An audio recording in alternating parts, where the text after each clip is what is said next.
بسم اللہ الرحمن الرحیم۔ بات چل رہی تھی درس نظامی کی کتابوں کی تدریس کے حوالے سے۔ آج کے درس میں درجہ سابعہ کا تذکرہ ہوگا، اور اس میں سب سے اہم اور پہلی کتاب ہے تفسیر بیضاوی۔ تفسیر بیضاوی یہ حضرت قاضی بیضاوی رحمۃ اللہ علیہ متوفہ 685 ہجری کی تصنیف ہے۔ قاضی بیضاوی رحمۃ اللہ علیہ کا اسم گرامی عبداللہ اور والد کا نام عمر ہے۔ ناصر الدین ان کا لقب ہے اور ابو الخیر ان کی کنیت ہے۔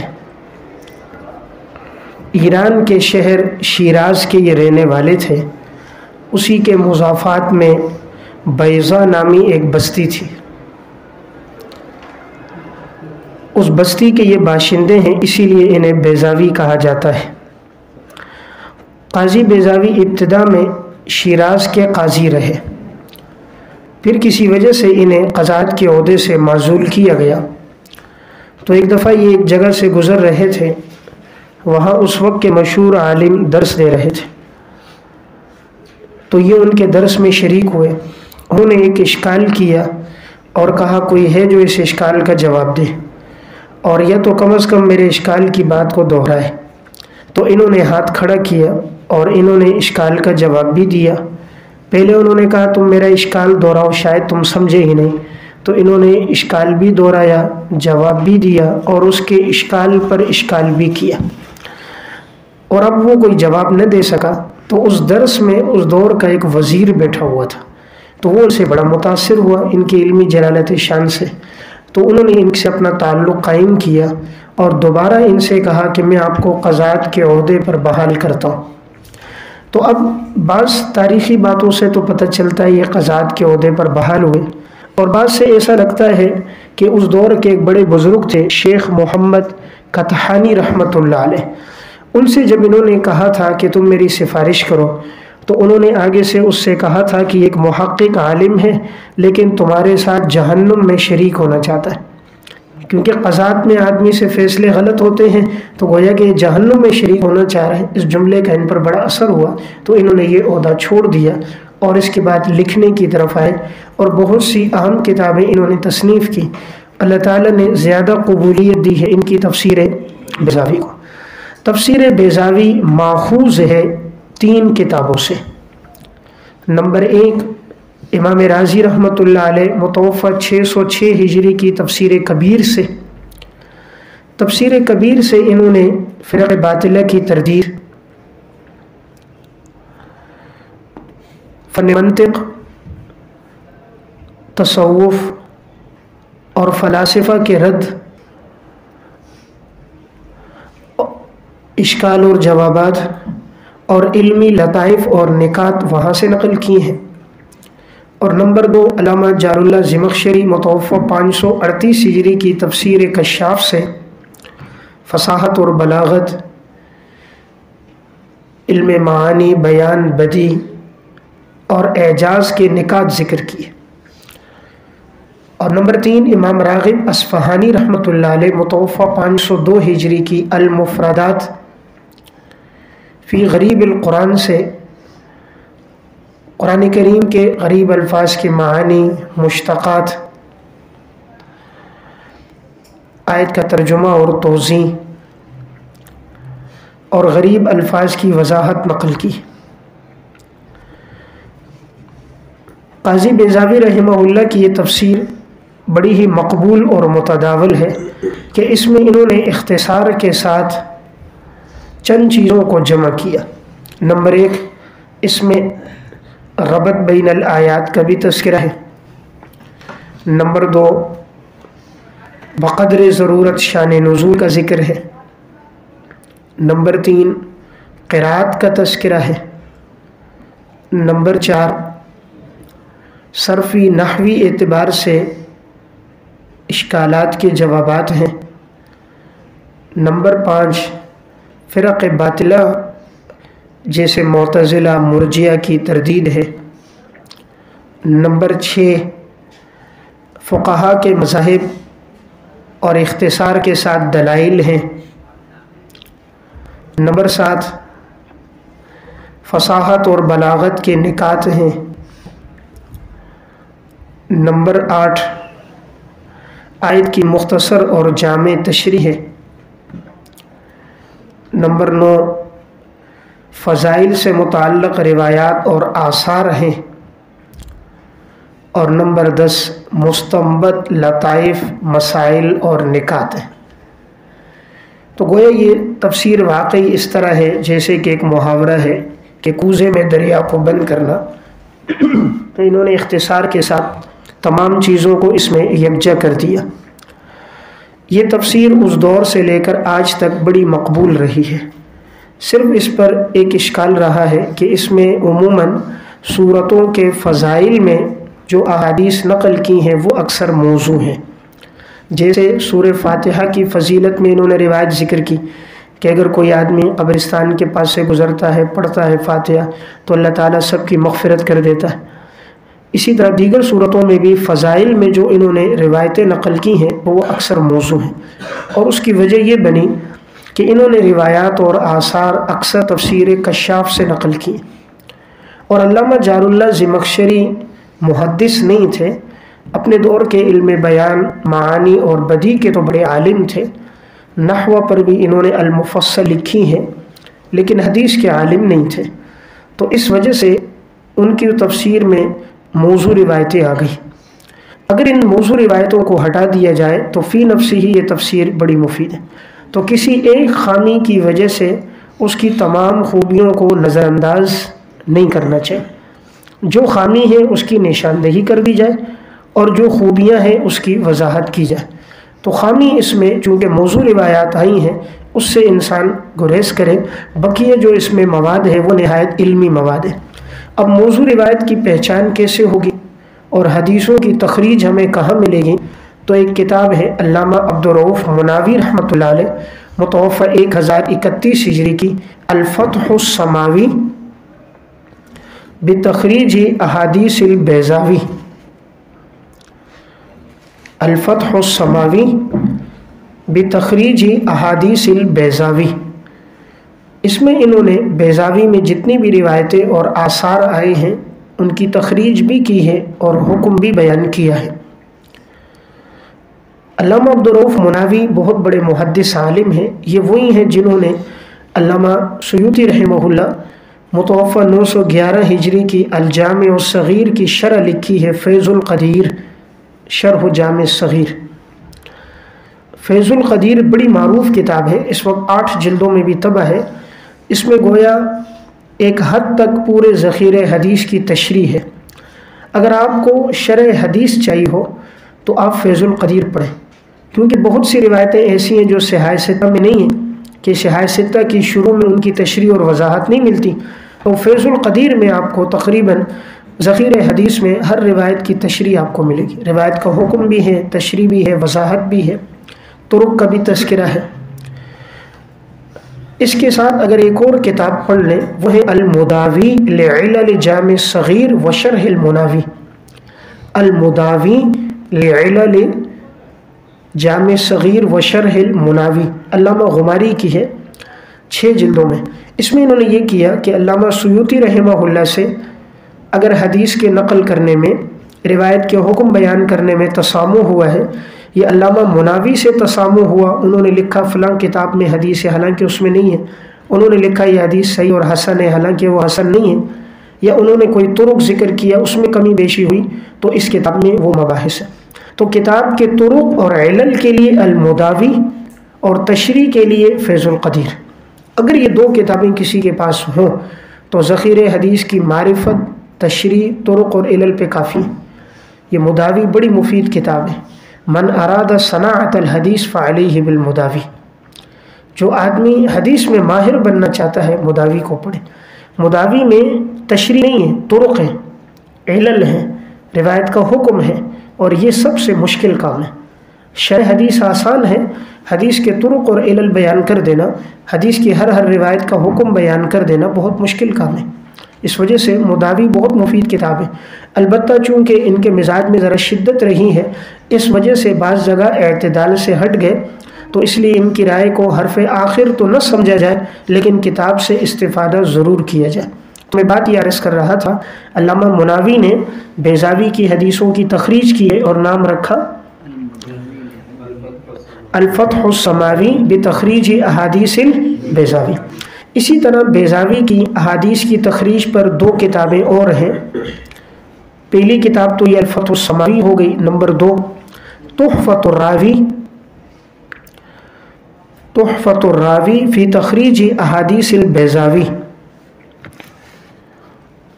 شیخ محمد بن حسن دمشقی رحمۃ اللہ علیہ، متوفہ 1175 ہجری۔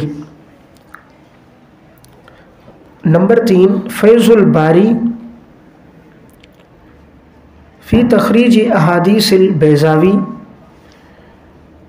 شیخ عبداللہ بن صبغۃ اللہ مدراسی رحمۃ اللہ علیہ، متوفہ 1288 ہجری۔ یہ 3 کتابیں میں نے عرض کی جس میں بیضاوی کی حدیثوں کی تخریج آپ کو ملے گی۔ بیضاوی چونکہ مقبول ایک کتاب رہی، اس پر بہت سے علماء نے حواشی لکھے۔ اس وقت جو حواشی موجود ہیں اور جو مقبول ہیں وہ 4 حواشی۔ نمبر 1 حاشیہ شیخ زادہ علی تفسیر البیضاوی، حاشیہ شیخ زادہ علی تفسیر البیضاوی، شیخ محمد بن مصلح الدین حنفی رحمۃ اللہ علیہ، متوفہ 951 ہجری۔ یہ حاشیہ 8 جلدوں میں طبع ہے، اور جو حصہ نصاب میں شامل ہے اس حصے کو حاشیے کے ساتھ قدیمی کتب خانے نے بھی طبع کیے۔ اس لیے اگر آپ نے شیخ زادہ کا حاشیہ پڑھنا ہے نصاب کے حصے کا تو وہ قدیمی کتب خانے سے طبع ہے۔ یہ حاشیہ اس لحاظ سے مفید ہے کہ اس کی درج ذیل خصوصیات ہیں۔ نمبر 1 پہلی ایک اہم خصوصیت حل عبارت ہے، جہاں بھی عبارت میں کوئی اشکال ہو انہوں نے اسے حل کیا۔ نمبر 2 اشکالات کے جوابات دیے ہیں۔ نمبر 3 مبہم باتوں کی وضاحت کی ہے۔ نمبر 4 آیات کی عام فہم تشریح کی ہے، اور نمبر 5 دیگر متعدد فوائد، نکات اور مباحث ذکر کی ہیں۔ اس میں انہوں نے زیادہ تو زور الفاظ پہ رکھا ہے، قرآن کریم کے الفاظ کو انہوں نے حل کیا ہے۔ تو قرآن کے الفاظ کو اگر حل کرنا ہو فنون کی روشنی میں تو اس لحاظ سے یہ ایک مفید حاشیہ ہے۔ اس میں آپ کو بڑے علمی نکات ملیں گے، علم معانی اور بیان کے لحاظ سے بھی اور منطق اور فلسفے کے لحاظ سے بھی۔ نمبر 2 حاشیۃ القنوی علی تفسیر البیضاوی، حاشیۃ القنوی علی تفسیر البیضاوی، حافظ اسماعیل قنوی رحمۃ اللہ علیہ۔ یہ حاشیہ پہلے 6 جلدوں میں طبع تھا اور حال ہی میں اب یہ 16 جلدوں میں طبع ہوا ہے۔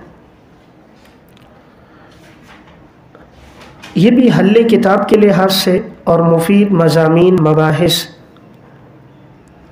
اور علمی فوائد اور نکات کے لحاظ سے بڑا مفید ہے۔ ان حواشی سے انسان کی استعداد بنتی ہے۔ تفسیری معلومات کم ملیں گی آپ کو، لیکن اشکال جوابات، فنی اور دقیق معلومات آپ کو زیادہ ملیں گی۔ نمبر 3 حاشیۃ الشہاب علی تفسیر البیضاوی، حاشیۃ الشہاب علی تفسیر البیضاوی، علامہ خفاجی رحمۃ اللہ علیہ، متوفہ 1069 ہجری۔ یہ 8 جلدوں میں دارالصادر سے طبع ہے۔ یہ علامہ خفاجی وہی ہیں جنہوں نے قاضی ایاز مالکی کی الشفا کی شرح لکھی ہے، نسیم الریاض فی شرح الشفا للقاضی ایاز، نسیم الریاض۔ یہ الشفا کی مفصل شرح ہے جو 6 جلدوں میں، یعنی آپ صلی اللہ علیہ وسلم کی سیرت پر اگر آپ نے مفصل انداز میں پڑھنا ہے تو آپ نسیم الریاض پڑھیں۔ اور اسی طرح یہ ان کا حاشیہ بھی علمی اور دقیق مباحث کے لحاظ سے اہل علم کے درمیان معروف ہے۔ کتاب کا حل بھی ہے، اشکالات اور جوابات بھی ہیں، صرفی، نحوی، بلاغت اور منطقی مباحث بھی ہیں، فرق باطل کی تردید بھی ہے۔ نمبر 4، حاشیۃ السیالکوٹی علی تفسیر البیضاوی۔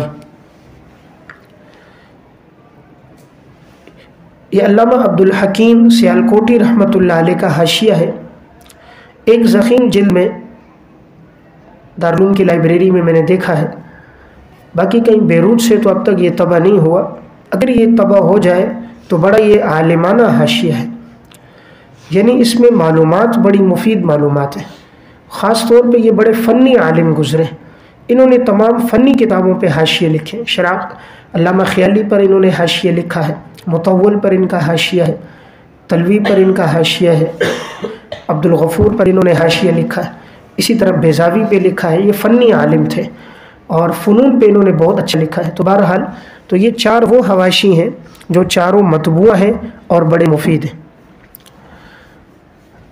اردو زبان میں اس کتاب پر جو حواشی اور شروع لکھی گئی ہیں وہ کون سی ہیں؟ حضرت مولانا موسیٰ روحانی بازی رحمۃ اللہ علیہ، حضرت نے تفسیر بیضاوی پر ایک مقدمہ لکھا ہے جو 2 حصوں میں ہے اور ایک ضخیم جلد میں ہے، اور وہ مشہور ہے مقدمہ بیضاوی کے نام سے، اگرچہ اس کا اصل نام جو ہے وہ آثار التکمیل ہے۔ یہ مقدمہ 2 حصوں پر ہے، اس کا جو پہلا حصہ ہے اور دوسرا حصہ، اس میں انہوں نے یہ کیا ہے کہ بیضاوی میں اگر کسی شخص کا نام آیا ہے، ان کے حالات ہیں، بیضاوی میں جگہوں کے نام آئے ہیں، شعراء کے نام آئے ہیں، علاقوں کے نام آئے ہیں، فقہا کے نام آئے ہیں، اشعار کا تذکرہ آیا ہے، یعنی جتنی معلومات ہیں انہوں نے اپنے اس مقدمے میں لکھی ہیں۔ تو یہ مقدمہ شرح البیضاوی کے نام سے، اور حضرت نے خود اس کا نام جو اپنے عرض مؤلف میں لکھا ہے وہ یہ ہے، اثمار التکمیل کما فی انوار التنزیل۔ اثمار التکمیل کما فی انوار التنزیل، یہ ایک ضخیم جلد میں بڑا عالمانہ یہ مقدمہ ہے، اس لیے کوشش کریں اسے ضرور پڑھیں۔ اس میں آپ کو بڑی نادر علمی مباحث، علمی فوائد ملیں گے جو آپ کو دیگر کتب میں نہیں ملیں گے۔ مثلاً اب سانپ کا ذکر آیا تو سانپ کے بارے میں معلومات، بچھو کا تذکرہ آیا تو اس کی معلومات، امام فرہ، امام کسائی ہے، ائمہ ہیں، فقہا ہیں، شعراء ہیں، وہ معلومات جو انسان کو کہیں اور نہیں ملتی، وہ ایک علمی کشکول ہے۔ حضرت نے خود فرمایا تھا کہ میں اس کی شرح لکھوں گا 50 جلدوں میں، تفسیر بیضاوی کی، اور اس کا نام حضرت نے رکھا تھا اظہار التسہیل، اظہار التسہیل فی شرح انوار التنزیل۔ اب بعض سوانح نگار یہ کہتے ہیں حضرت نے شرح لکھی ہے، لیکن واللہ عالم اس کی کوئی جلد اب تک نہیں دیکھی، باوجود تلاش کے کہیں پر اس کی کوئی جلد نہیں ملی۔ مقدمہ تو ہے میرے پاس لیکن اس کی کوئی جلد نہیں دیکھی، ممکن حضرت نے لکھی ہو، اور یا ممکن حضرت نے ارادہ کیا ہو اور وقت نہ ملا، حضرت کا انتقال ہو گیا، لیکن حضرت نے فرمایا تھا کہ میں اس کی شرح لکھوں گا 50 جلدوں میں۔ لیکن بہرحال ان کی علمی جلالت شان کے پیش نظر یہ بعید نہیں تھا کہ اگر ان کی حیات ہوتی تو وہ لکھ بھی لیتے، اور ان کی جو نادر کتابیں دوسری ہیں اس سے بھی معلومات ہوتا ہے اللہ نے ان کو بڑا نادر علم دیا تھا، اور علم وہابی اور علم لدنی دیا تھا، جیسے ان کی فتح اللہ بخصائص اسم اللہ، لفظ اللہ کی تحقیق پر 2 جلدوں میں ہے، یا ان کی فتح العلیم بحل اشکال التشبیہ العظیم کما صلیت علی ابراہیم، ایک اشکال کے 191 جماعات ہیں، یا النجم السعد فی مباحث اما بعد، لفظ اما بعد کی تحقیق پر پورا انہوں نے رسالہ لکھا ہے۔ تو اس سے بعید نہیں ہے کہ وہ اس پہ لکھ لیتے۔ جامع کی سب سے مشکل بات ہے حاصل محصول، اور حضرت نے اس پر بھی مستقل پوری ایک کتاب لکھی ہے حاصل محصول پہ۔ مشکل فن ہے فلکیات کا، لیکن اس فن پر بھی حضرت نے کتابیں لکھی۔ تو بہرحال بہت سے موضوعات پہ انہوں نے لکھا، تو ممکن ہے انہوں نے لکھی ہو، اور یہ بھی امکان ہے شاید نہ لکھی ہو، تو اس لیے کوئی جلد تو طبع نہیں ہے، البتہ مقدمہ طبع ہے، تو اگر ہو سکے تو آپ مقدمے کو اپنے مطالعے میں رکھیں۔ اب اردو زبان میں اس کی شروحات کون کون سی ہیں؟ نمبر 1، التقریر الحاوی فی حل تفسیر البیضاوی، حضرت مولانا سید فخر الحسن صاحب رحمۃ اللہ علیہ، صدر المدرسین دارالعلوم دیوبند، یہ اسلامی کتب خانے سے طبع ہے اور اس شرح کے 4 حصے ہیں۔ حل کتاب کے لحاظ سے اور مفید مضامین اور مباحث کے لحاظ سے یہ شرح سب پر فوقیت رکھتی ہے۔ ان کا اسلوب یہ ہے کہ عبارت ذکر کر کے ترجمہ کرتے ہیں اور پھر تفسیر اور تشریح کے عنوان سے وضاحت کرتے ہیں۔ اس میں جا بجا اشکالات اور اس کے جوابات کا تذکرہ ہے۔ اس کتاب سے انسان کی استعداد بنتی ہے۔ عموماً جتنی اس وقت بعد میں شروحات لکھی گئی ہیں بیضاوی کی یا جو حواشی اور خلاصے ہیں وہ سب تقریباً اس سے اور دوسری میں آگے عرض کروں گا مولانا منظور نعمانی صاحب کی شرح سے ماخوذ ہیں۔ اردو میں جو دیگر حواشی شروع لکھے جا رہے ہیں ان کے مضامین تقریباً یا اس تقریر الحاوی سے ماخوذ ہیں یا علامہ مولانا منظور نعمانی صاحب رحمۃ اللہ علیہ کی کتاب ہے الہدیۃ النعمانیہ فی حل تفسیر البیضاوی ہے۔ تو تقریباً انہی 2 سے بعد کے ساتھ حضرات نے مواد لیا ہے، تو اس لیے کتاب کے حل کے لحاظ سے بڑی مفید ہے۔ آج کل چونکہ خلاصوں کا دور ہے اور آسانی اور سہولت کو دیکھا جاتا ہے اس لیے اسے نہیں پڑھتے، ورنہ عموماً کتاب کے حل میں مفید مضامین، مباحث اور تفصیلات آپ کے سامنے آئیں گے۔ نمبر 2، الہدیۃ النعمانیہ، حضرت مولانا منظور احمد نعمانی صاحب رحمۃ اللہ علیہ، یہ مکتبہ شرکت علمیہ سے طبع ہے۔ یہ تقریباً 600 صفحات میں ہے۔ اس میں حضرت کا اسلوب یہ ہے کہ عبارت ذکر کرنے کے بعد عبارت کی عام فہم انداز میں تشریح کی ہے، عبارت کے اشکالات کے جوابات دیے ہیں اور جو مضمون انہوں نے نقل کیا ہے اسے ماقبل کے ساتھ مربوط کیا ہے، اور پھر اگر وہ مضمون جس تفسیر سے ماخوذ ہے اس کی وضاحت کی ہے اور اس میں کس بات کو قاضی بیضاوی بتانا چاہ رہے یعنی اغراض اور مقاصد، اس کی وضاحت کی ہے، دفع دخل مقدر کی وضاحت ہے، اشکالات کے جوابات ہیں۔ تو اس لیے حل کتاب کے لحاظ سے اور ٹھوس اور مفید معلومات کے لحاظ سے یہ 2 شروحات مفید ہیں، التقریر الحاوی اور الہدیۃ النعمانیہ۔ نمبر 3، النظر الحاوی فی حل تفسیر البیضاوی، حضرت مولانا محمد منظور الحق صاحب، یہ 2 جلدوں میں ادارہ اشاعت الخیر سے طبع ہے۔ ان کا اسلوب یہ ہے کہ اس میں عبارت پر اعراب لگائے گئے ہیں اور عبارت کے نیچے ہی اس کا ترجمہ کیا گیا ہے، پھر اغراض مصنف کا عنوان قائم کر کے مصنف کے اغراض اور مقاصد بیان کیے ہیں، تشریح کے عنوان کے تحت عبارت کی وضاحت کی ہے اور فائدے کے عنوان کے تحت دیگر فوائد، لطائف اور مفید معلومات ذکر کی ہیں۔ اس شرح کا اسلوب آسان ہے اور کتاب کے حل میں یہ بھی مفید ہے کہ بیک وقت 4 چیزیں مل جاتی ہیں، یعنی عبارت پر اعراب بھی، ترجمہ بھی، تشریح بھی، اغراض مقاصد بھی، خصوصیات بھی اور فوائد اور نکات بھی۔ تو جو سہولت پسند ہو کہ بیک وقت تمام چیزیں ایک ساتھ مل جائیں تو اسی ایک شرح پر اکتفا کریں۔ نمبر 4، تفسیر بیضاوی،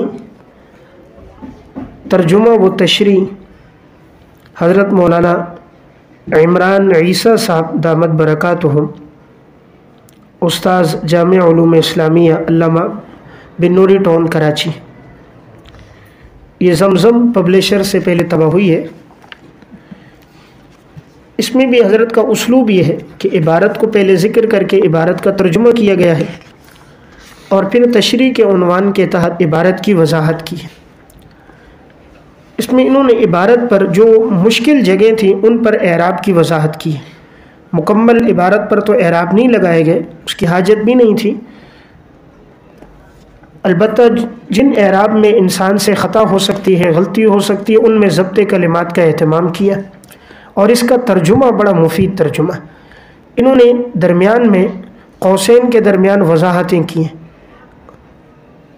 اور ترجمہ بڑا عام فہم اور سلیس کیا. دیگر میں جو تراجم ہے وہ تقریباً اکثر تقریر الحاوی سے لیے ہوئے، ان کا ترجمہ ذاتی ترجمہ ہے، اپنا ترجمہ ہے، اور وہ ایسا ترجمہ ہے کہ اسے پڑھ کر ہی عبارت تقریباً 60% تک حل ہو جاتی ہے. تو کتاب کے حل کے لحاظ سے ترجمہ بھی مفید ہے. اور پھر اس کے بعد تشریح کے تحت اگر اشکال ہو تو جواب ذکر کرتے ہیں، متعدد جوابات ہوں تو اس کی نشاندہی کرتے ہیں، اور مزید فوائد اور نکات بھی ذکر کرتے ہیں. اس میں خارجی مباحث، خارجی تفصیلات نہیں ہیں، حل کتاب ہے، اس لیے کتاب کو حل کرنے کے اعتبار سے بڑی مفید شرح ہے. اور کتاب کی انہوں نے تختی کی ہے، یہ ایک اہم کام ہوتا ہے، تختی عبارت، یعنی عبارت میں ہر بات کہاں سے شروع ہو رہی ہے، کہاں تک ہے، اور اس عبارت میں کتنے مضامین، کتنی مباحث کو بیان کیا گیا ہے، ان میں ہر ایک بحث کو الگ الگ کیا گیا ہے، اشکالات کو الگ اور جوابات کی الگ تشریح کی ہے. اس لحاظ سے یہ بھی ایک مفید شرح ہے. نمبر 5، معارف بیضاوی، حضرت مولانا اسد اللہ اخون زادہ دامت برکاتہم کی ہے، المنہل سے طبع. یہ بھی ایک ضخیم شرح ہے، کتاب کے حل کے لحاظ سے بھی مفید ہے. اس میں بھی عبارت کے بعد اس کا مکمل ترجمہ ہے، پھر عبارت کی تشریح اور توضیح ہے، اغراض عبارت، اشکالات کے جوابات اور دیگر علمی فوائد اور نکات کو ذکر کیا. حل کتاب کے لحاظ سے یہ بھی ایک مفید ہے، کتاب بھی حل ہو جاتی ہے اور دیگر مضامین بھی جا بجا انہوں نے ذکر کیے.